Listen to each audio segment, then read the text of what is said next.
وبركاته. الحمد لله رب العالمين والعاقبة للمتقين والصلاة والسلام على أشرف الأنبياء والمرسلين وعلى آله وأصحابه والناس أجمعين ومن تبعهم بإحسان إلى يوم الدين. أما بعد، فقد قال الله تعالى في القرآن الكريم وفي القرآن المجيد: فأعوذ بالله من الشيطان الرجيم. بسم الله الرحمن الرحيم. يا أيها الناس اتقوا ربكم الذي خلقكم من نفس واحدة وخلق منها زوجها وبث منهما رجالا كثيرا ونساء واتقوا الله الذي تساءلون به والأرحام إن الله كان عليكم رقيبا. رب اشرح لي صدري ويسر لي أمري واحلل عقدة من لساني يفقهوا قولي. எல்லா புகழும் எல்லாம் வல்ல அல்லாஹ்வுக்கே உரித்தாகட்டுமாக. அவரது அன்பும் கருணையும் சாந்தியும் சமாதானமும் எப்படியும் வாழ்வது வாழ்க்கை அல்ல, இப்படித்தான் வாழ வேண்டும் என்ற வாழ்க்கை வழிமுறையை நமக்கெல்லாம் கற்றுக் கொடுத்த நபிமாவுடைய தலைமை இறுதி தூதர் ஸல்லல்லாஹு அலைஹி வஸல்லம் அவர்கள் மீதும் அவர்கள் அப்படியே பின்பற்றி வாழ்ந்த உத்தம சத்திய சஹாபாக்கள், தாபிஈன்கள், தபஅ தாபிஈன்கள், இமாம்கள், குறிப்பாக அல்லாஹ்வுடைய இல்லத்தில் அல்லாஹ்வை தொழுதுவிட்டு அமர்ந்திருக்கக்கூடிய நம் அனைவர் மீதும் எண்ணம் விளக்குவதாக.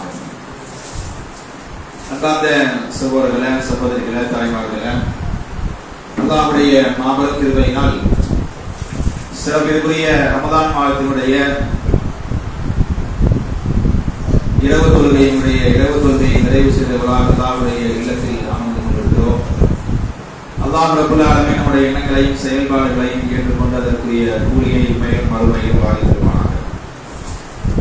அன்பார்ந்த சகோதரர்களே, உங்கள் முன் பேசுவதற்காக எனக்கு வழங்கப்பட்டுள்ள தலைப்பு நபி தோழர்களுடைய தியாக வரலாறுகள் என்கிற ஒரு தலைப்பு. இன்றைக்கும் நாளைக்கும் தொடர் தலைப்பாக நமக்கு வழங்கப்பட்டுள்ளது. அன்பார்ந்த சகோதரர்களே, நாம் ஏற்றிருக்கக்கூடிய இந்த இஸ்லாமிய மார்க்கம் என்பது அல்லாஹ் ரப்பல் ஆலமீன் நமக்கு வழங்கியிருக்கக்கூடிய நிஅமத்துகளில் மாபெரும் நிஅமத், மாபெரும் அருள்கொடை என்று சொல்ல வேண்டும். அல்லாஹ் ரப்பல் ஆலமீன் திருமறையிலே சொல்லுகிறான்: வஇன் தஅுது நிஅமத்துல்லாஹி லா துஹ்ஸூஹா. நீங்கள் அல்லாஹ்வுடைய அருள்கொடைகளை நீங்கள் எண்ண முற்பட்டால் உங்களால் எண்ணி முடிக்கவே முடியாது என்பதாக அல்லாஹ் ரப்பல் ஆலமீன் திருமறையிலே சொல்லுகிறான். இந்த உலகத்தில் வாழ்கிற ஒவ்வொரு மனிதனும் காலையில் கண் விழித்தது முதல் இரவு உறங்கச் செல்கின்ற வரை அல்லாஹ்வுடைய அருட்கொடைகளை ஒவ்வொரு நொடி பொழுதும் அனுபவித்துக் கொண்டே இருக்கிறார். ஏன் நாம் இரவு உறங்குகின்ற அந்த உறக்கம் கூட, தூக்கம் கூட அல்லாஹ் நமக்கு வழங்கி இருக்கக்கூடிய மாபெரும் அருள்களில் ஒன்று. எத்தனையோ அருட்கொடைகளை அல்லாஹ் ரப்பல் ஆலமீன் இந்த மனித சமூகத்திற்கு வழங்கியிருந்தாலும் கூட அல்லாஹ்வுடைய அருட்கொடைகளிலேயே மிக தலையாய, மிக முக்கியமான ஒரு அருட்கொடை என்று சொன்னால் நாம் முஸ்லிம்களாக இந்த உலகத்தில் வாழ்வதுதான். ஈமான் என்கிற இந்த இஸ்லாம் என்கிற மாபெரும் அருளை அல்லாஹ் ரப்பல் ஆலமீன் நமக்கு தந்திருக்கிறான் என்று சொன்னால் இது நாம ஏற்று நாம கஷ்டப்பட்டு ஏற்றுக்கொண்ட மார்க்கம் அல்ல. இன்றைக்கு முஸ்லிம்களாக வாழக்கூடிய பெரும்பான்மையான மக்களில் யாரும் குர்ஆனை படித்தோ, ஹதீஸை படித்தோ, மார்க்கத்தை புரிந்தோ அல்லது கலிமா சொல்லியோ அவன் செய்யற இஸ்லாத்துக்குள்ள வரல. நாமெல்லாம் இன்னைக்கு எப்படி இஸ்லாம் முஸ்லீம்களா இருக்கிறோம்னு சொன்னா, என் அம்மா தான் முஸ்லீம், அவங்களுக்கு நான் பிள்ளையா பிறந்ததுனால நான் முஸ்லீம், அவ்வளவுதான். என்னுடைய பெற்றோர்கள் முஸ்லீம்களா இந்த உலகத்தில் இருந்த காரணத்தினால் அவர்களுக்கு நான் பிள்ளையாக பிறந்த ஒரே காரணத்திற்காகத்தான் நாம் இன்றைக்கு முஸ்லீம்களாக வாழ்கிறோமே தவிர நம்மில் பெரும்பாலானவர்கள் குர்ஆனை படித்ததும் இல்லை, ஹதீஸை படித்ததும் இல்லை, இஸ்லாம் என்றால் என்னவென்று தெரியாது, ஈமான் என்றால் என்னவென்று தெரியாது, அடிப்படைகள் கூட தெரியாத முஸ்லிம்களாக இன்றைக்கு வாழ்ந்து கொண்டிருக்கிறோம். அதனால்தான் இஸ்லாம் என்பது எந்த அளவுக்கு மிக முக்கியமானது என்பதை நாம் புரிந்து கொள்ளாமல் வாழ்ந்து கொண்டிருக்கிறோம். அன்றைக்கு வாழ்ந்த சஹாபாக்களை பொறுத்தவரையில், நபித்தோர்களை பொறுத்தவரையில் அவர்கள் பெரும்பாலானவர்கள் காஃபிர்களாக இருந்து இஸ்லாத்தை தழுவியவர்கள், இஸ்லாத்தை மூர்க்கத்தனமாக எதிர்த்தவர்கள் ஆரம்பத்தில். பிறகு இஸ்லாத்தை புரிந்து குர்ஆனை படித்து அல்லாஹ்வுடைய தூதருடைய ஹதீஸ்களை புரிந்து கொண்டு மார்க்கத்தை படித்து அதை புரிந்துதான் அவர்கள் இஸ்லாத்தை அவர்கள் ஏற்றுக்கொள்ளக்கூடிய வரலாறுகளை நாம் என்ன செய்யலாம், நாம் பார்க்கலாம். அப்ப இந்த இஸ்லாம் என்பது மாபெரும் அருள் என்பது தெரியாமலேயே இன்றைக்கு வாழ்ந்து கொண்டிருக்கிறோம். இது எந்த அளவுக்கு மிக முக்கியமானது என்று சொன்னால், நாளை மறுமையில் ஒரு மனிதன் சொர்க்கத்துக்கு செல்ல வேண்டுமானால் அவன் முஸ்லீமாக இருந்தால் மட்டும்தான் செல்ல முடியும். முஸ்லீம் அல்லாத யாரும் என்ன செய்ய முடியாது, சொர்க்கத்திற்கு நாளை மறுமை அல்லாஹ்விடத்தில் பெற முடியாது. இந்த மார்க்கம் யாருக்கு கிடைக்காத மார்க்கம் என்று சொன்னால், எந்த நோக்கத்திற்காக இந்த உலகத்தில் அபிமானிகள் அனுப்பப்பட்டார்களோ, ஆதம் அலைஹிஸ்ஸலாத்து வஸ்ஸலாம் அவர்கள் முதல் நமது நபிகள் நாயகம் ஸல்லல்லாஹு அலைஹி வஸல்லம் அவர்கள் வரை எத்தனை இறைத்தூதர்கள் இந்த பூமிக்கு அனுப்பப்பட்டார்கள் அல்லவா? எதற்காக அனுப்பப்பட்டார்கள்? அல்லாஹ்வுடைய மார்க்கத்தை, சத்தியத்தை எடுத்து சொல்ல வேண்டும், அந்த சத்தியத்தின் பக்கம் மக்களை அழைக்க வேண்டும், அதன் மூலமாக அவர்கள் சத்தியத்தை ஏற்று நாளை மறுமையில் சொர்க்கத்தை அடைய வேண்டும் என்பதுதான் அபிமானுடைய ஒரே நோக்கம். ஆனால் எத்தனையோ நபிமாவுடைய நெருங்கிய உறவுகளுக்கு கூட இந்த இஸ்லாம் கிடைக்கவில்லை என்பதுதான் வேதனையான உண்மை. முதல் இறைத்தூதர் நூஹ் அலைஹிஸ்ஸலாத்து வஸ்ஸலாம் அவர்கள் சுமார் 950 ஆண்டுகள் பிரச்சாரம் செய்தார்கள் என்று அல்லாஹ் குர்ஆனில் சொல்கிறானே. 950 ஆண்டுகள் பிரச்சாரம் செய்தும் அவரால் கட்டிய மனைவியை இஸ்லாத்துக்குள் கொண்டு வர முடியவில்லை, சொந்த மகனை இஸ்லாத்துக்குள் கொண்டு வர முடியவில்லை என்று அல்லாஹ் ரப்பல் ஆலமீன் சொல்றான் என்று சொன்னால் அவருடைய மனம் எவ்வாறு துடித்திருக்கும்? 950 வருஷம் நம்ம பிரச்சாரம் பண்ணி என் மனைவி என்னுடைய மகன் இஸ்லாத்தை ஏற்றுக்கொள்ளவில்லை, என்னை நம்பலன்னு சொல்லும் பொழுது, அப்ப அவர்களுக்கு கிடைக்காத மார்க்கம் நமக்கு இன்னைக்கு சர்வ சாதாரணமா கிடைச்சு. நம்ம என்ன கஷ்டப்பட்டோம் இஸ்லாத்தை ஏற்றுக்கொள்வதற்கு? ஒரு கஷ்டமும் படல. லூத் அலைஹிஸ்ஸலாம் அவருடைய மனைவி அல்லாஹ் குர்ஆனில் காஃபிர் என்கிறான். அவர்களுக்கு இந்த இஸ்லாம் கிடைக்கவில்லை, லூத்தினுடைய மனைவிக்கு இந்த இஸ்லாம் கிடைக்கவில்லை. இப்ராஹிம் அலைஹிஸ்ஸலாம் ஏகத்துவத்தின் தந்தை என்று அவருடைய பெயரால் ஆண்டுதோறும் பெருநாள் கொண்டாடுகிறோமே, அவருடைய தந்தைக்கு இந்த இஸ்லாம் கிடைக்கவில்லை. ஆசர் இப்ராஹிம் அலைஹிஸ்ஸலாத்துடைய தந்தை அல்லாஹ் எப்படி சொல்றான்? அதுவுல்லாஹ். இப்ராஹிமுடைய தந்தை அல்லாஹ்வுடைய எதிரி. இப்ராஹிம் கலீலுல்லாஹ்ங்கறான், அல்லாஹ்வுடைய உற்ற நண்பர்ங்கறான். ஆனா அவருடைய தந்தை அல்லாஹ் எப்படி சொல்றான் அப்படின்னா அதுவுல்லாஹ், அல்லாஹ்வுடைய எதிரிங்கறான். சுப்ஹானல்லாஹ், யோசிச்சு பாருங்க. அவரும் நாளை மறுமையில் நரகத்தில் ஒருவராக இருப்பார், அவருக்கு இஸ்லாம் கிடைக்கவில்லை.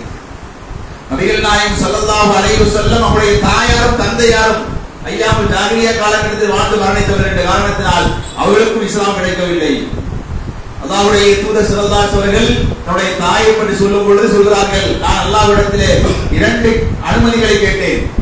என்னுடைய தாயாருடைய கபரை நான் ஜியாரத் செய்ய வேண்டும், என்னுடைய தாயாருக்காக அல்லாஹ்விடத்தில் பாவமன்னிப்பு தேட வேண்டும் என்று அல்லாஹ்விடத்தில் அனுமதி கேட்டேன்.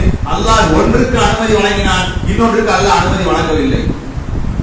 கபர் ஜியாரத்தை மட்டும் நீங்க பண்ணலாம், ஆனா நீங்க என்ன செய்ய முடியாது, நீங்க அல்லாஹ் உங்களுடைய தாய்க்காக நடத்துனீங்க, பாவமன்னிப்பு கேட்க முடியாது நபியே என்று அல்லாஹ் ரப்பல் ஆலமீன் அல்லாஹ்வுடைய தாயாருக்கு பாவமன்னிப்பு வழங்க முடியாது என்று சொல்லியிருக்கார்.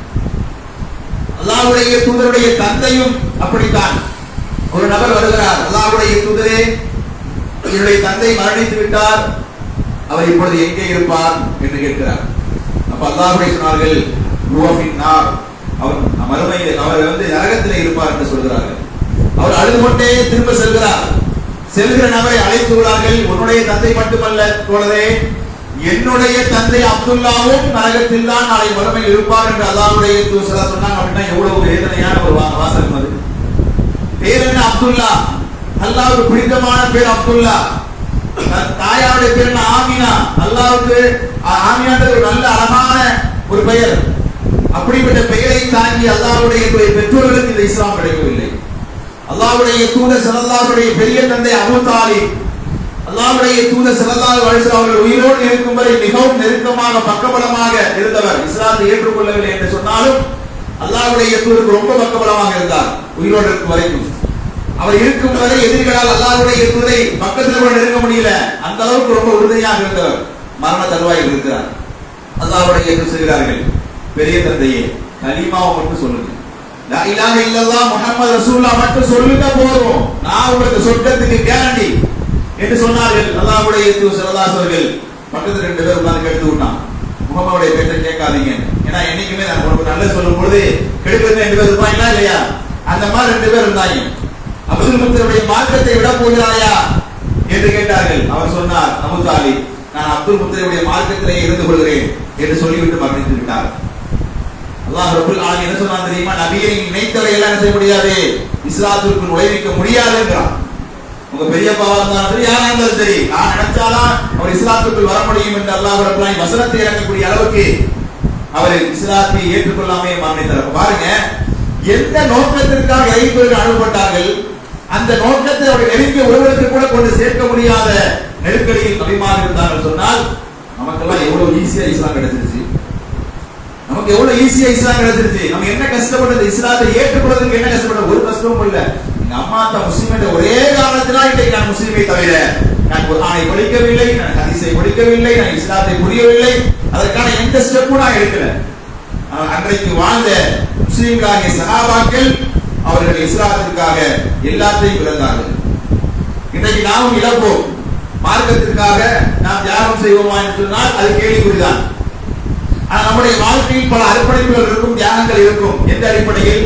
என்னுடைய அம்மாவுக்காக சில விஷயங்களை விட்டுக் கொடுப்பேன், என்னுடைய அக்காவுக்காக சில விஷயங்கள் நான் விட்டுக் கொடுப்பேன், என்னுடைய மனைவிக்காக, என்னுடைய கணவனுக்காக, என்னுடைய அக்கா தங்கச்சிக்காக, உறவினர்களுக்காக, ஏதோ ஒரு வகையில் உலகியல் ரீதியாக சில அர்ப்பணிப்புகள், சில தியாகங்கள் இருக்கும். அப்ப இருந்தா தான் வாழ முடியும். இல்லைன்னா எல்லாமே எப்படி ஆயிடுவாங்க? கூட பிறந்த அண்ணனா இருந்தாலும் யாரா இருந்தாலும் எதிர்கால மாறிடுவாரு. விட்டு கொடுத்து வாழ்ந்தாதான் வாழ்க்கை வாழ்க்கமா இருக்கும், இல்ல நரக வாழ்க்கையாயிடும். அதை புரிஞ்சுக்கிட்டு நம்ம என்ன பண்றோம்? இந்த உலகத்துல அட்ஜஸ்ட் பண்ணி வாழ்றோமா இல்லையா? விட்டு கொடுத்து வாழ்றோம், தியாக மனப்பான்மை வாழ்றோம். ஆனால் இஸ்லாமிய மார்க்கத்திற்காக, அல்லாஹ்விற்காக என்றைக்காவது நாம் தியாகம் செய்திருப்போமா, எதையாவது இழந்திருப்போமா என்பதை சற்று யோசித்து பார்ப்பதற்கு அழைக்கப்பட்டிருக்கும் அன்பான சகோதரர்களே, அல்லாஹ் ரப்பல் ஆலமீன் குர்ஆனில் சொல்லி காட்டுகிறான். 29வது அத்தியாயத்துடைய 2வது வசனம், அஹஸிபன் நாசு அய்யுத்ரகு அய்யகூலு ஆமன்னா வஹும் லா யுஃப்தனூன். நீங்கள் எல்லாம் எண்ணிக்கொண்டீர்களா, நீங்கள் முஃமின்கள் ஆகிவிட்டீர்கள், இஸ்லாத்தை ஏற்றுக்கொண்டீர்கள் என்ற ஒரே காரணத்திற்காக அல்லாஹ் உங்களை ஒன்றும் செய்யாமல் சோதிக்காமல் அப்படியே ரிலாக்ஸா விட்டுடுவான், ஃப்ரீயா விட்டுடுவான் அப்படின்னு நினைத்துக் கொண்டீர்களா? நான் முஸ்லீமே, அதனால சொர்க்கத்துக்கு போயிடுவேன், எனக்கு எந்த கவலையும் இல்லை அப்படின்னு செய்ய முடியாது. நான் இஸ்லாத்தை ஏற்றுக்கொண்ட ஒரே காரணத்துக்காக இந்த உலகத்தில் நிம்மதியாக நான் வாழ்ந்து விட முடியாது. இஸ்லாத்தை ஏற்க இஸ்லாத்தை புரிய இஸ்லாத்தை பின்பற்றதான் எனக்கு நெருக்கடிகள் அதிகமாகும், எனக்கு எதிர்ப்புகள் அதிகமாகும், எனக்கு சோதனைகள் அதிகமாகும், எனக்கு கஷ்டங்கள் அதிகமாகும். அப்படித்தான் சஹாபாக்களுக்கு இருந்தது. அவங்க இஸ்லாத்தை புரிய இஸ்லாத்தில் உறுதியாக இருக்க அவர்கள் எல்லாத்தையும் இழந்தார்கள். எதை வேண்டுமானாலும் இழக்க தயாரானார்கள். எவ்வளவு பெரிய சோதனை வந்தாலும் அந்த சோதனையை எதிர்கொண்டு இஸ்லாத்தை பற்றி பிடிக்கக்கூடியவர்களாக, ஈமானை விட்டு விடாமல் ஈமானில் உறுதியாக இருந்தவர்கள் தான் அந்த சஹாபாக்கள். அதனால்தான் என்றைக்கோ வாழ்ந்த மனிதர்களை பற்றி, அவர்கள் எல்லாம் நேற்றைக்கு வந்தவர்களா? சஹாபாக்கள் நேற்றைக்கு நம்ம கூட வாழ்ந்து மனுஷங்களா? 1500 ஆண்டுகளுக்கு முன்பு வாழ்ந்தவர்களை குறித்து இன்றைக்கு நாம் ஏன் பேச வேண்டும்? இன்றைக்கும் அவர்களை குறித்து நாம் பேசுகிறோம் என்று சொன்னால் அவர்கள் ஏதோ செய்திருக்கிறார்கள், அதனால தான் பேசுகிறோம். ஒரு மனுஷன் 100 வருஷம் வாழ்ந்தான், 200 வருஷம் வாழ்ந்தான் வச்சுங்க, அவன் ஒண்ணுமே செய்யல, சும்மா வாழ்ந்தா செத்தான் அப்படின்னா அவனை பத்தி யாராவது பேசுவோமா? 200 வருஷம் வாழ்ந்தான், அவன் சார்ந்த வாழ்க்கையை வாழ்ந்தான், அவ்வளவுதான். அவன் சொல்ற மாதிரி வாழ்க்கையை ஒன்றும் பண்ணல, அவரை பத்தி யாரும் பேசப்படுவதும் இல்லை. ஆனால் 1500 ஆண்டுகளுக்கு முன்பு வாழ்ந்த ஒரு சமூகத்தை இன்றைக்கும் நாம் மெச்சுகிறோம் என்று சொன்னால், பாராட்டுகிறோம் என்று சொன்னால், பெருமையாக பேசுகிறோம் என்று சொன்னால், அவர்கள் ஏதோ ஒரு காரியத்தை செய்திருக்கிறார்கள் என்பதனால தான் இன்றைக்கு நாம் பேசிக் கொண்டிருக்கிறோம். அவரை பற்றி பேச வேண்டிய அவசியம் இல்லை. அதனால்தான் அவருடைய ஒவ்வொருடைய பெயரை சொல்லும் பொழுது வெறும் பெயரை மட்டும் சொல்வதில்லை. அபூபக்கர் நம்முடைய வாயில் வந்துவிட்டால் அடுத்து என்ன வரும்? ரலியல்லாஹு என்ற வார்த்தையை சொல்லாமல் அவருடைய பெயரை நாம் உச்சரிப்பதில்லை.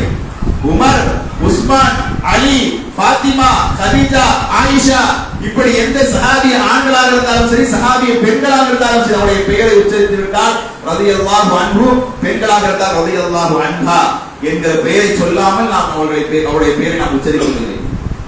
அப்படினால் என்ன அர்த்தம்? அல்லாஹ் அவர்களை பொருந்திக் கொள்வாராக என்று சொல்கிறோம். அவர்களுக்காக பார்த்து அல்லாஹ் ஆல்ரெடி பொருந்திக்கிட்டா, அது வேற. அல்லாஹ் குர்ஆன்ல தெளிவா சொல்லிட்டான், ரலியல்லாஹு அன்ஹு வரது அன்ஹு. அவர்கள் அல்லாஹ்வை பொருந்திக் கொண்டார்கள், அல்லாஹ்வும் அவர்களை பொருந்திக் கொண்டான் என்று அல்லாஹ் டிக்ளேர் பண்ணிட்டான் குர்ஆன்ல. என்றாலும் நாம் ஒவ்வொரு முறை அவருடைய பெயரை உச்சரிக்கும் பொழுது அல்லாஹ் அவரை பொருந்திக் கொள்வானாக, அல்லாஹ் அவரை பொருந்திக் கொள்வானாக என்று பிரார்த்தனை செய்தவருடைய பெயரை நான் உச்சரிக்கிறோம் என்று சொன்னால், அவர்கள் வாழ்ந்த வாழ்க்கை சாதாரண வாழ்க்கை கிடையாது. அர்ப்பணிப்பும் இருந்த வாழ்க்கை, தியாகங்கள் நிறைந்த வாழ்க்கை, சோதனைகள் நிறைந்த வாழ்க்கை, நெருக்கடிகள் நிறைந்த வாழ்க்கையைத்தான் அவர்கள் வாழ்ந்திருக்கிறார்கள். நம்மை போல சொகுசான வாழ்க்கை அவர்கள் வாழவில்லை, நம்மை போல நிம்மதியான வாழ்க்கை அவர்கள் வாழவில்லை. எப்பொழுது வேண்டுமானாலும் என்ன வேண்டுமானாலும் நடக்கலாம், எப்பொழுது வேண்டுமானாலும் உயிர் போகலாம் என்கிற ஒரு நெருக்கடியான வாழ்க்கையில் தான் சஹாபாக்கள் பல நேரங்களில் வாழ்ந்திருக்கிறார்கள் என்று பார்க்கிறோம். தியாகம், அர்ப்பணிப்பு என்று சொன்னவுடன் நம்முடைய ஞாபகத்துக்கு வரக்கூடியவர்கள் முதலாவது நபிமார்கள் தான். என்றால் அல்லாஹ்வுடைய சொன்னார்கள், உலகத்திலேயே அதிகமாக சோதிக்கப்பட்டவர்கள் இறைத்துவர்கள் தான். அவர்களை விட சோதிக்கப்படுவது உலகத்தில் யாரும் கிடையாது. அந்த இறைத்துவர்களிலேயே நாம் தியாகம் என்று சொல்லிவிட்டால் யாருக்கு நம்முடைய ஞாபகத்துக்கு வருவா? இப்ராஹிம் அலைஹிஸ்ஸலாத்து வஸ்ஸலாம். அவர் மட்டுமல்ல, அவருடைய குடும்பமே நமக்கு ஞாபகத்துக்கு வரும். இஸ்மாயில் அலைஹிஸ்ஸலாம், ஹாஜரா அலைஹிஸ்ஸலாம் என்கிற ஒட்டுமொத்த குடும்பமே தியாகம் என்பதற்கு உதாரணமாக அந்த நபியினுடைய குடும்பம் வாழ்ந்திருக்கிறது என்பதை பார்க்கிறோம். அபிமானிகளுக்கு அடுத்தபடியாக நாம் தியாகம் அர்ப்பணிப்பு என்று பேசுவதாக இருந்தால் அது அல்லாஹ்வுடைய தூதர் ஸல்லல்லாஹு தோழர்களாகிய சஹாபாக்களை தான் நாம் சொல்ல முடியும். அந்த அளவுக்கு தியாகங்களை அவர்கள் இந்த மார்க்கத்திற்காக செய்திருக்கிறார்கள். அல்லாஹ் ரப்பல் ஆலமீன் நமக்கெல்லாம் ஒரு பொதுவான பெயரை குர்ஆன்ல சொல்லி காட்டுறான். சம்மாத்துல் முஸ்லிமீன் அப்படிங்கறாங்க. இஸ்லாத்தை ஏற்றுக்கொண்ட முஸ்லிம்களாகிய நமக்கெல்லாம் அல்லாஹ் சொல்லக்கூடிய பேர் என்ன? உங்களுக்கு நான் முஸ்லிம்கள் என்று பெயர் சூட்டி இருக்கிறேன் அப்படின்னு சொல்றோம். நானும் முஸ்லிம் தான், நீங்களும் முஸ்லிம் தான். இந்த உலகத்தில் யாரெல்லாம் அல்லாஹ்வை நம்புகிறார்களோ எல்லாருக்கும் பொதுவான பேர் என்ன? முஸ்லிம். ஆனா சஹாபாக்களுக்கு இன்னொரு பெயர் இருந்தது. சஹாபாக்களை அல்லாஹ் ரப்பல் ஆலமீன் ரெண்டு விதமா பிரிக்கிறான். அவங்களுக்கு இரண்டு பெயர்களை அல்லாஹ் சூட்டுகிறான் குர்ஆனிலே. ஒன்று முஹாஜிர், இன்னொன்று என்னது? அன்சாரி. சஹாபாக்கள் ரெண்டு வகை, முஹாஜிர் சஹாபாக்கள், அன்சாரி சஹாபாக்கள். இந்த ரெண்டு வார்த்தை அல்லாஹ் ரப்பல் ஆலமீன் அவர்களுக்கு சூட்டுகிறான். இந்த ரெண்டு வார்த்தையுமே எதற்காக சூட்டுறான் தெரியுமா? முஹாஜிர் என்பது தியாகத்தை அடிப்படையாக வைத்து வந்த வார்த்தை. அது சாதாரண பெயர் கிடையாது. அவர்கள் தியாகத்தின் அடிப்படையில் அவர்கள் பெற்றுக்கொண்ட வார்த்தை தான், பெயர் தான் முஹாஜிர் என்பது. அன்சாரிகளும் அப்படித்தான். அவர்கள் தியாகத்தின் அடிப்படையில் தான் அந்த பெயர் அவர்களுக்கு அன்சாரி என்கிற பெயர் அவர்களுக்கு கிடைத்தது. முஹாஜிர் என்று சொன்னா என்ன அர்த்தம்? மக்காவிலிருந்து மதீனாவிற்கு சொத்தை இழந்து, சுகத்தை இழந்து, சொந்தத்தை இழந்து, நாட்டை இழந்து, வீட்டை இழந்து, எல்லாத்தையும் இழந்து அல்லாஹ்விற்காக, மார்க்கத்திற்காக, ஈமானை பாதுகாக்க வேண்டும் என்ற ஒரே காரணத்திற்காக மக்காவிலிருந்து மதீனாவுக்கு ஹிஜ்ரத் செய்து வந்தார்களே, அவர்கள் தான் முஹாஜிர்கள். கொஞ்சம் யோசிச்சு பாருங்க. இப்ப நீங்க திண்டுக்கல்ல பேரும் பொதுல இருக்கிறீங்க, ஒரு சொந்த வீடு உங்களுக்கு இருக்கு. 10 வருஷமா 15 வருஷமா இங்கதான் இருக்கீங்க. திடீர்னு உங்களுக்கு ஏதோ ஒரு பிரச்சனை, வீட்டை விற்க வேண்டிய சூழ்நிலை, பெரிய நஷ்டம், வியாபாரத்துல கடன் ஏற்பட்டுச்சு. வீட்டை வித்தாதான் என்னுடைய கடனை அடைக்க முடியும், வியாபாரத்தை விற்க முடியும் நிலைமை வரும்போது வீட்டை வித்துறீங்க. வீட்டை வித்துட்டா இருக்க முடியுமா? சொந்த வீட்டுல வாழ்ந்தவன் வீட்டை இழந்துட்டான்னா அந்த இடத்துல இருக்க மாட்டோம். வாடகை வீட்டு அதே இடத்துல நம்ம இருக்க மனசு வராது. எல்லாரும் அக்கம் பக்கத்துல ஏற்படுது, என்னப்பா 10 வருஷமா 20 வருஷம் சொந்த வீட்டுல இருந்து இப்ப வாடகை வீட்டுல இருக்கு நம்ம சொல்லி சாக வச்சிருவாங்க. அதனால என்ன பண்ணுவாங்க? சொந்த வீட்டுல இருந்தவங்க கூட சொந்த வீட்டை விட்டு விட்டால் வேற ஒரு காலி பண்ணி போடுவாங்க. அப்ப அப்படி காலி பண்ணி போகும்போது நமக்கு மனசு எப்படி இருக்கும்? 10 வருஷமா 15 வருஷமா சொந்த வீட்டுல இருந்தேன், இப்ப வாடகை வீட்டுக்கு வந்துட்டேன், வீட்டை இழந்துட்டேன். அக்கம் பக்கத்துல உள்ளவங்க எவ்வளவு அழகா நம்ம பழகுனாங்க, அண்ணன் தம்பியா பழகுனாங்க, அக்கா தங்கச்சியா பழகுனாங்க. அந்த அண்டை வீட்டுக்காரர்களை விட்டு போக முடியுமா? அங்க போனா அவங்க எப்படி அமையுமோ, நல்லவங்களா கெட்டவங்களா, பக்கத்துக்காரங்க எப்படி இருப்பாங்க, இதெல்லாம் பல மைண்ட்ல நமக்கு ஓடும். ஆனா வேற வழியில போய்தான் ஆகணும். ஆனா மனசு எப்படி இருக்கும்? போக அவ்வளவு சீக்கிரத்துல மனசு வராது. நமக்கே இப்படி இருக்கு. 53 ஆண்டு காலம் அல்லாஹ்வுடைய தூதர் மக்காவில் வாழ்ந்தார்கள். சொந்த நாட்டை விட்டு போக வேண்டிய கட்டாயம் அல்லாஹ்வுடைய தூதருக்கு ஏற்படுகிறது. அவர் ஒரு முஹாஜிர் தானே, அல்லாஹ்வுடைய தூதர் முஹாஜிர் தானே. 53 வயதில் தானே அல்லாஹ்வுடைய ஹிஜ்ரத் பண்ணி மக்கா மதீனாவுக்கு போறாங்க. அவங்களுக்கு எப்படி இருந்திருக்கும் யோசிச்சு பாருங்க. 53 வருஷமா ஒரு ஊர்ல வாழ்ந்து அவங்க போகும் பொழுது அது மக்காவுடைய எல்லையில நின்றுட்டு என்ன பண்றாங்க? திரும்பி நின்று மக்காவை பார்த்து சொன்னார்கள் அல்லாஹ்வுடைய தூதர், உலகத்திலேயே மிக புனிதமான பூமி என்று சொன்னால் அது நீதான் மக்காவே. நான் உன்னை நான் அதிகமாக நேசிக்கிறேன். நான் உன்னை விட்டு செல்வதற்கு விருப்பம் கிடையாது. வேற வழி இல்லை. என் ஊருக்காரன் அடிச்சு பத்துறான், நிம்மதியா இருக்க விட மாட்டேங்கிறான் என்ற காரணத்தினால உன்னை விட்டு நான் மதீனாவுக்கு செல்கிறேனே தவிர இல்லை என்று சொன்னால் நான் மக்காவிலேயே உன்னிடத்திலேயே நான் இருந்திருப்பேன் சொல்லி அல்லாஹ்வுடைய தூதர் ஸல்லல்லாஹு அலைஹி வஸல்லம் மக்காவை பார்த்து சொல்லிவிட்டு தான் தண்ணீரோடு அவர்கள் மதீனாவுக்கு சென்றார்கள் என்று பார்க்கிறோம். அவங்களுடைய உணர்வு எப்படி இருந்திருக்கும்? சொந்த நாட்டை விட்டு, சொந்த வீட்டை விட்டுட்டு ஒருத்தர் மதீனாவுக்கு போறாருன்னா, மதீனா பக்கத்திலேயே இருக்குது, சுமார் 500 கிலோமீட்டர் இருக்குமா இல்லையா? மக்காவுக்கு மதீனாவுக்கு 500 கிலோமீட்டர் தொலைவில் இருக்கக்கூடிய ஒரு ஊருக்கு ஹிஜ்ரத் செய்து சஹாபாக்கள் சென்றார்கள் சொன்னால் அவ்வளவு பெரிய தியாகங்களை உள்ளடக்கியது இந்த பயணம். அதனால தான் அவர்கள் முஹாஜிர் என்று அழைக்கப்பட்டார்கள். அன்சாரிகள் சும்மாவா? அவர்கள் எதற்காக அன்சார் என்ற பெயர் சொல்லப்பட்டிருக்கிறது? அன்சார் என்ன அர்த்தம்? உதவி செய்பவர்கள் அப்படின்னு அர்த்தம். என்ன உதவி பண்ணாங்க? வந்தவர்கள் முஹாஜிர்களுக்கு சொத்தை கொடுத்தார்கள். அல்லாஹ்வுடைய தூதர் ஸல்லல்லாஹு அலைஹி வஸல்லம் மதீனாவுக்கு வந்த உடனே ஒரு முஹாஜிர் சஹாபியை கூப்பிட்டு ஒரு அன்சாரி சஹாபியை கூப்பிட்டு ரெண்டு பேரும் ஃப்ரெண்ட்ஸ், ரெண்டு பேருமே சகோதரர்கள், உன் சொத்தை ஃபுல்லா எனக்கு பாதை கொடுத்துரும். அன்சாரி பார்த்து சொல்றாங்க, முஹாஜிருக்கு முஹாஜிர் வந்து இறந்துட்டு வந்து நிக்கிறான், ஓட்டாண்டியா ஒண்ணு இல்லாம நிக்கிறான், உன்னை நாடி வந்திருக்கான் ஏதாவது ஹெல்ப் பண்ணுவான்னு, அதனால நீ என்ன உன் சொத்துல பாதியை கொடுக்கணும். உனக்கு ரெண்டு மனைவி இருந்தா, இவருக்கு மனைவி இல்லைன்னு சொன்னா ரெண்டு மனைவி இருந்தா ஒரு மனைவியை தலாக் பண்ணி அவருக்கு கட்டி கொடுக்கணும், இப்படி உன்னுடைய எல்லா சுகத்திலையும் அவருக்கு பங்கு கொடுக்கணும் அப்படின்னு சொல்லி அல்லாஹ்வுடைய தூதர்கள் முஹாஜிர் சஹாபியை அன்சாரி ஒவ்வொருத்தரை கூட்டு நினைச்சு வருவாங்க. எப்படி இருக்கும் அவங்களுக்கு? ஆனால் அன்சாரி தோழர்கள் ஏதாவது நினைச்சாங்களா, நீங்களா இந்த ஒட்ட வந்த கூடாது எல்லாத்தையும் அழுத்து போலாமா அப்படின்னு அவங்க சொல்லல. அன்சாரி தோழர்கள் சொல்லிருக்காமா இல்லையா, நீங்க அங்க பாதுகாப்பு இல்லை, உங்களுக்கு உயிருக்கு பாதுகாப்பு இல்லை, இங்க வந்தீங்க சரி அல்லாஹ்வுடைய தூதருடைய முகத்துக்காக நாங்க உங்களுக்கு ஒன்றதுக்கு இடம் கொடுத்தோம், தங்குறதுக்கு இடம் கொடுத்தோம், அதுக்கு அவன் சொந்த கேட்பியா நீ, அதுக்கு அவன் மனைவியை கேட்பியா நீ அப்படின்னு செய்யல. அந்த அன்சாரி சஹாபாக்கள் யாரும் அப்படி பேசவில்லை, கொடுத்தார்கள், கொடுக்க முன் வந்தார்கள், சொத்தை கொடுத்தார்கள். இன்னைக்கு நாம அண்ணன் தம்பி கூட சொத்து கொடுக்க மாட்டோம்.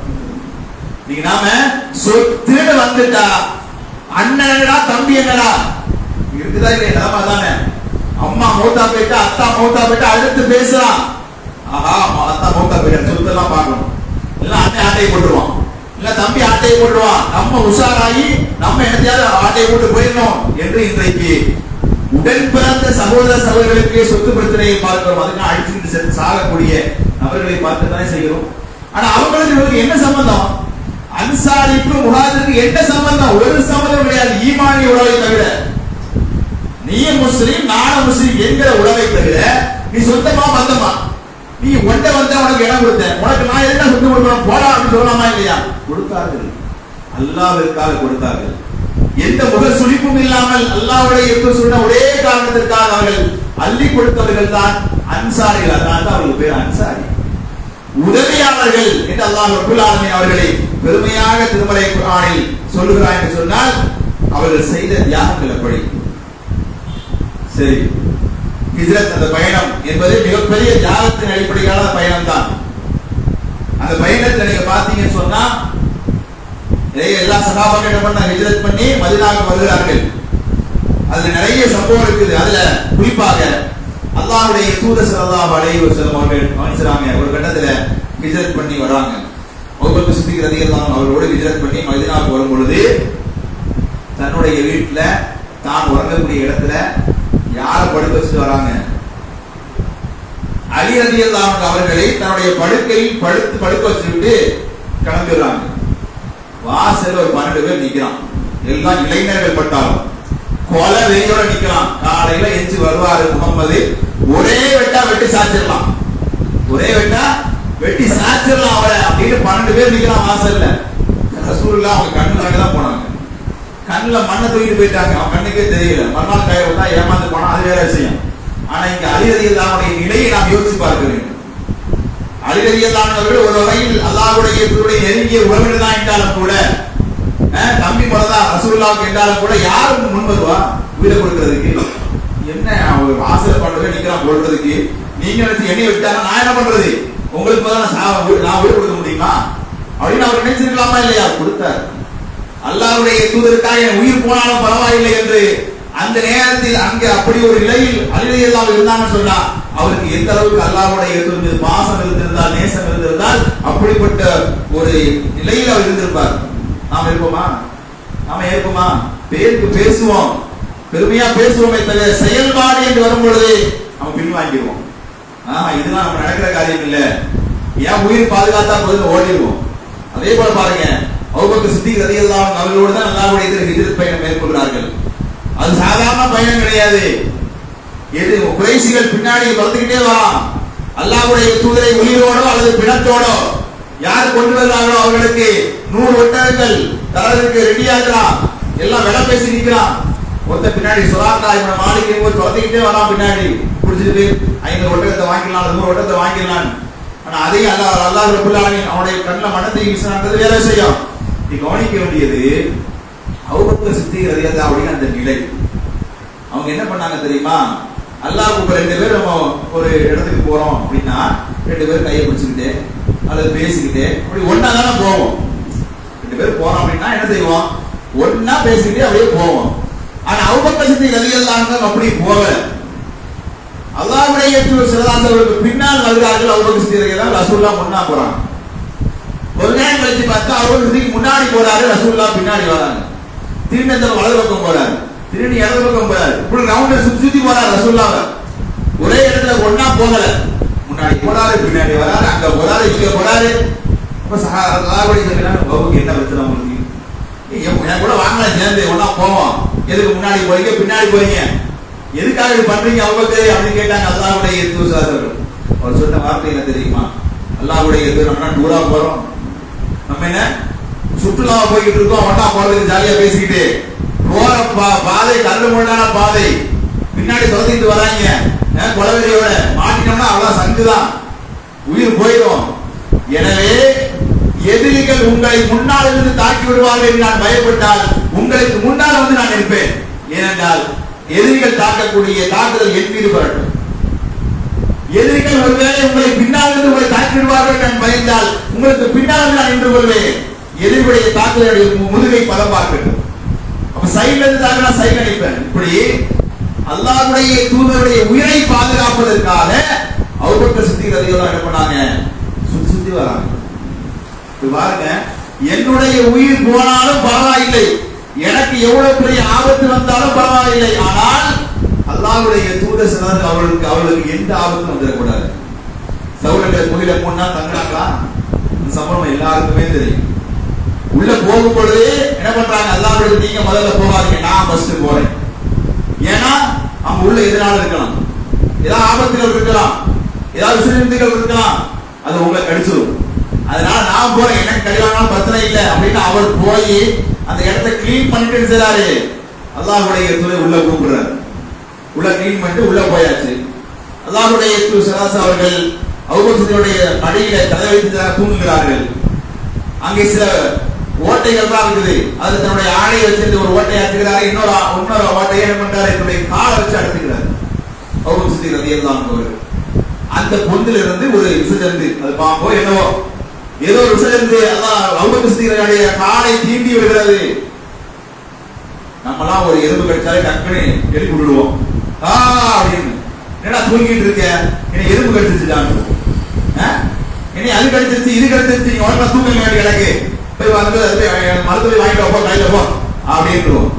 ஆனா ஒரு விசைந்து தீண்டிய பொழுது கூட அபூபக்கர் சித்திக் ரலியல்லாஹு அன்ஹு என்ன பண்ணல, அசைக்க கூட இல்ல, கால அசத்த அல்லாஹ்வுடைய முடிச்சிருவாங்களே, அல்லாஹ்வுடைய தூங்கிட்டு இருக்காங்க, அவங்க முடிச்சிட கூடாது என்ற காரணத்துக்காக விசைந்து தீண்டின அந்த நேரத்தில் கூட காலை அசைக்காமல் இருந்தார்கள். ஆனால் கண்ணீரை அடக்க முடியுமா? கண்ணீரை அடக்க முடியவில்லை. கண்ணீர் வந்து விட்டது, கண்ணீர் துளி அல்லாஹ்வுடைய தூதருடைய முகத்தை பற்றி அல்லாஹ்வுடைய தூதர் விடுகிறார்கள். என்ன அபூபக்கர் எதுக்கு அழுவுறீங்க, என்ன பிரச்சனை? அல்லாஹ்வுடைய தூதருடைய காலில் ஒரு சிதல் தீண்டி விட்டது என்று சொன்ன உடனே அல்லாஹ்வுடைய தூதர் அவர்களுடைய எச்சில் தொட்டு அவருடைய அந்த இதுல கடவுளாங்க அவருக்கு குணமாகி என்று பார்க்கிறோம்.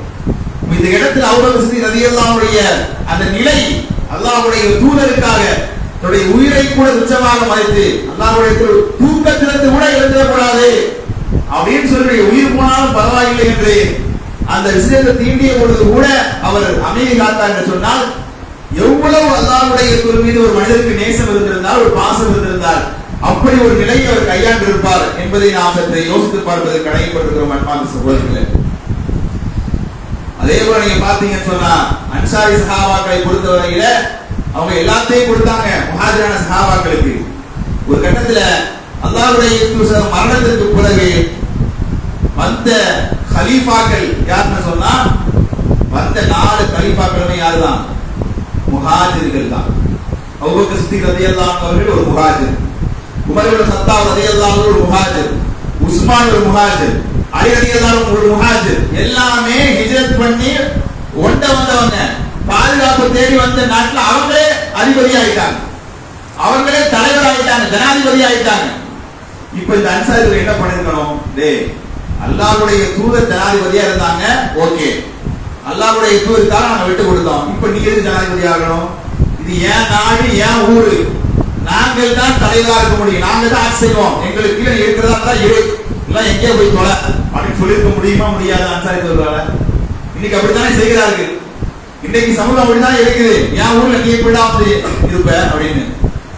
அப்ப ஆனால் அங்கே 4 கலீஃபாக்களும் இன்றைக்கு கலீஃபாக்கள் என்று உயர்த்தி பேசுகிறோமே, பாராட்டி பேசுகிறோமே, பெருமையாக பேசுகிறோமே, அந்த 4 கலீஃபாக்களுமே முஹாஜிர்கள் தான், அன்சாரிகள் யாரும் கிடையாது. நியாயமாக பார்த்தால் அங்கே அன்சாரிகள் தான் கலீஃபாக்களாக வந்திருக்க வேண்டும். ஆனால் அந்த இடத்துல எந்த தொந்தரவும் பண்ணல, ஒருமித்த ஆதரவோடு, எந்த சுணக்கமும் இல்லாமல், எந்த எதிர்ப்பும் இல்லாமல் அந்த 4 கலீஃபாக்களும் தேர்ந்தெடுக்கப்பட்டு ஆட்சி செய்தார் என்று சொன்னால் இதுதான் அன்சாரிகள். அன்சாரிகள் சொத்தை மட்டும் கொடுக்கவில்லை, தன்னுடைய நாட்டை ஆளுகின்ற அந்த அதிபர் பதவியை கூட, ஜனாதிபதி பதவியை கூட பண்ணாங்க, அவர்கள் விட்டுக் கொடுத்தார்கள் என்று பார்க்கிறோம். சொல்லிக்கிட்டே போகலாம். அந்த ஹிஜ்ரத் பயணத்துல கடைசியா ஒரே ஒரு சம்பவத்தை மட்டும் சொல்லி முடித்துக் கொள்கிறேன். ஹிஜ்ரத் பயணம், அல்லாஹ்வுடைய அவர்கள் ஹிஜ்ரத் பண்ணி போயிட்டாங்க மதீனாவுக்கு. இன்னும் சில சஹாபாக்கள் இருக்கிறார்கள் மக்காவிலே. அதிலே ஒரு சஹாபி சுஹைப் அர்-ரூமி என்று சொல்லப்படக்கூடிய ஒரு சஹாபி, ரோம் நாட்டை சார்ந்த ஒரு நபித்தோழர்.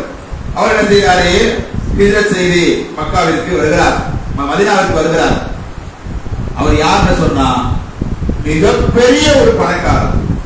ரோம் தான் அவருக்கு சொந்த நாடு. ரோமில இருந்து மக்காவிற்கு வந்து கஷ்டப்பட்டு உழைத்து சம்பாதித்து வேலை செய்து ரத்தம் சிந்தி ஹலாலான முறையில சம்பாதிச்சு சொத்து. அது மிகப்பெரிய பணக்காரர் ஆயிட்டாரு. இப்ப ஹிஜ்ரத் பண்ணணும். அதனால அவர் என்ன பண்றாரு, அந்த தன்னுடைய சொத்துக்களை எல்லாம் எடுத்துக்கிட்டு காதுகளுக்கு எட்டி விட்டது. உடனே சுஹைப் அர்-ரூமி ரலியல்லாஹு அன்ஹு அவர்களை குறைஷிகள் ரவுண்ட் அப் செய்து விட்டார்கள், சுற்றி வளைச்சிட்டாங்க. சுஹைப், எங்க ஓடுற, எங்க ஓடுற, நீ பஞ்ச பிழைக்க எங்க நாட்டுக்கு வந்த, உன் ஊர் ரோம், ரோம்ல பஞ்சம் பிழைச்சிட்டு இருக்க வேண்டியதானே, எதுக்கு நீ மக்காவுக்கு வந்த? எங்க நாட்டுல வந்து நீ எல்லாத்தையும் அனுபவிச்ச, எல்லாத்தையும் சம்பாதிச்சுட்டு இப்ப எல்லாத்தையும் கொண்டு ஓடலாம் பாக்கிய மதீனாவுக்கு. நாங்க விட மாட்டோம். நீ போறதா இருந்தா சொத்துக்களை எல்லாம் கொடுத்து போ, இதாண்டி உங்களை நான் விட மாட்டோம் சொல்லியிருந்தாங்க. குறைஷிகள் ரவுண்ட் அப் செய்கிறார்கள். அவர் என்ன கேட்டாரு தெரியுமா, உனக்கு சொத்தான பிரச்சனை, சொத்தா உனக்கு பிரச்சனையா, இது எல்லாத்தையும் நான் கொடுத்துறேன், என்னை விட்டுடுவியா? நான் மட்டும் மதீனாவுக்கு போகணும், சொத்து எனக்கு தேவை கிடையாது, எல்லாத்தையும் நீயே வச்சுக்க, விட்டுடுவியா என்று மட்டும் கேட்டார்கள். ஓகேன்னு சொன்னாங்க அவர்கள். உடனே அப்படியே தான் கஷ்டப்பட்டு உழைத்து சம்பாதித்த அந்த எல்லா சொத்துக்களையும் கொஞ்சம் கூட எந்த ஒரு கவலையும் இல்லாமல் அப்படியே கொடுத்துட்டு அப்படியே போயிட்டார். யோசிச்சு பாருங்க, இன்னைக்கு நாம ஒரு 10 ரூபாய் விட்டு கொடுப்போமா, ஒரு 100 ரூபாய் விட்டு கொடுப்போமா யாருக்காவது? எனக்கு 1 ரூபாய் லாபம் கிடைக்குமா நான் பார்ப்பேன். யாருக்கு என்ன இஷ்டம் இருந்தாலும் பரவாயில்ல, எனக்கு லாபம் கிடைக்கணும். எனக்கு 1 ரூபாய் லாபம் கிடைச்சாலும் நான் விடுறதுக்கு தயார் இல்லை, விட்டு கொடுக்க தயார் இல்லை. ஆனா அவர் கஷ்டப்பட்டு உழைச்சு, அவர் சொந்த உழைப்பில் அவர் ஹராம சம்பாதிக்கல, யாரையும் ஏமாற்றி சம்பாதிக்கல, திருடி சம்பாதிக்கல, ஹலாலா அவர் உழைச்சு சம்பாதிக்க சொத்து எல்லாம். ஆனா அதை அப்படியே பிடிக்கிட்டு விட்டாங்க குறைஷிகள். அவருடைய நோக்கம் எல்லாம் சொத்தெல்லாம் எனக்கு முக்கியம், எனக்கு முக்கியம் ஈமான், நான் இஸ்லாத்தை பாதுகாக்கணும், நான் கடைசியோட முஸ்லீமா வாழ்ந்து முஸ்லீமா சாகணும், அது மட்டும் தான் எனக்கு வேணும், அதனால நீங்க சொத்துக்கள் எல்லாம் வச்சுக்கன்னு சொல்லிட்டு அவர் அப்படியே மதீனாவை நோக்கி நடைபயணமாக, ஒட்டகத்துல வந்து ஒரு நடைபயணமா திரும்ப, ஒட்டகத்தை கூட விடல, பிடிக்கிட்டு விட்டாங்க. ஆனால் அல்லாஹ்வுடைய தூதர் ஸல்லல்லாஹு அலைஹி வஸல்லம் அவரை எப்படி வரவேற்றார்கள் தெரியுமா? இந்த செய்தி அல்லாஹ்வுடைய தூதர் சொல்லப்படுகிறது. இந்த மாதிரி சுஹைப் ரூமி வந்தாரு, எல்லா சொத்தையும் உருவிட்டு விட்டாங்க பாவிங்க அப்படின்னு சொல்லும் பொழுது அல்லாஹ்வுடைய சொன்னார்கள், ரபிஹ சுஹைப், ரபிஹ சுஹைப் என்று சொன்னார்கள். சுஹைப் அவருடைய வியாபாரத்தில் லாபம் அடைந்து விட்டார், சுஹைப் அவருடைய வியாபாரத்தில் லாபம் பெற்று விட்டார் என்று அல்லாஹ்வுடைய தூதர் 2 முறை சொன்னார்கள். கொஞ்சம் யோசிச்சு பாருங்க, என்னது லாபம் பெற்றாரு? எல்லாத்தையும் இழந்து நஷ்டவாளியா பிச்சைக்காரா நினைக்கிறாரு. மிகப்பெரிய பணக்காரா வந்துட்டு இருந்தவரு மதீனாவுக்கு வரப்போது பிச்சைக்கார மாதிரி வராரு, ஓட்டாண்டியே வராரு, ஒண்ணு இல்ல, எல்லாத்தையும் இழந்தாச்சு. ரசூல் என்ன சொல்றாங்க அவரை பார்த்து, அவர் லாபம் அடைஞ்சிட்டாரு. அப்ப என்ன அர்த்தம்? அவர் சொத்தை இந்த உலகத்தில் இழந்திருந்தாலும் நாளை மறுமையில் அவர் லாபமாக சொர்க்கத்தை பெற்றுக் கொண்டு விட்டார். ஈமானுக்காக அவர் சொத்தை இழந்த காரணத்தினால் அல்லாஹ் ரப்பல் ஆலமீன் அவருக்கு லாபமாக எதை கொடுக்கிறான்? சொர்க்கத்தை கொடுப்பதாக அல்லாஹ்வுடைய தூதர் அவர்கள் நற்செய்தி சொன்னார்கள். சொன்னால் நாம இன்னைக்கு யாருக்காகவும் சொத்தை இழக்க தயாரில்லை. என்னுடைய தந்தைக்காகவும் சரி, என்னுடைய தாய்க்காகவும் சரி, என் உடன்பிறந்த சகோதரர்களுக்கு கூட நான் செய்ய மாட்டேன். சொத்தை இழக்க நாம் தயாரில்லை என்று சொன்னால் நம்ம இன்னைக்கு நம்ம அல்லாஹ்வுக்காக இன்றைக்கு சொத்தை இழக்க போறோம். சஹாபாக்கள் என்பவர்கள் அல்லாஹ்வுக்காக, அல்லாஹ்வுடைய மார்க்கத்திற்காக, ஈமானை பாதுகாக்க வேண்டிய ஒரே காரணத்திற்காக எத்தனையோ பல தியாகம் நாம் கற்பனை செய்து பார்க்க முடியாத, நம்முடைய வாழ்க்கையில் நாம் செய்யவே மாட்டோம் இப்படிலாம் ஒரு காரியத்தை எப்படி நாம் நினைக்கக்கூடிய அளவுக்கு பல விஷயங்களை ரொம்ப சர்வசாதாரணமா, எந்த ஒரு கஷ்டமும் இல்லாமல், எந்த ஒரு கவலையும் இல்லாமல் அப்படியே செஞ்சு அப்படியே போனவங்க தான் யாரு? சஹாபாக்கள். அவருடைய தியாகத்தோடு நம்முடைய வாழ்க்கையில் நாம் செய்யக்கூடிய தியாகத்தை ஒப்பிட்டு பார்த்தால் மலைக்கும் மடுவுக்குமான வித்தியாசமாக தான் இருக்கும். நம்ம ஒண்ணுமே செய்யலாம். அவர்கள் மார்க்கத்திற்காக எவ்வளவோ செய்தார்கள், நாம் மார்க்கத்திற்காக எதை செய்திருக்கிறோம் என்பதுதான் இந்த சஹாபாக்களுடைய இந்த தியாக வாழ்க்கை என்பது நமக்கு மிகப்பெரிய ஒரு பாடங்களை தருகிறது. எனவே அவருடைய வாழ்க்கையின் மூலம் பாடம் பெற்று நாளை மறுமையிலே சொர்க்கத்தை அடையக்கூடிய பாக்கியத்தை அல்லாஹ் ரப்பல் ஆலமீன் பேசிய எனக்கும் கேட்டுக்கொண்ட அனைவருக்கும் தந்தது புரிவானாக. வாஹிரு தஅவானா அல்ஹம்துலில்லாஹி ரப்பில் ஆலமீன். அஸ்ஸலாமு அலைக்கும் வரஹ்மத்துல்லாஹி வபரகாத்துஹு. சுப்ஹானக்கல்லாஹும்ம வபிஹம்திக அஷ்ஹது அன் லா இலாஹா இல்லா அன்த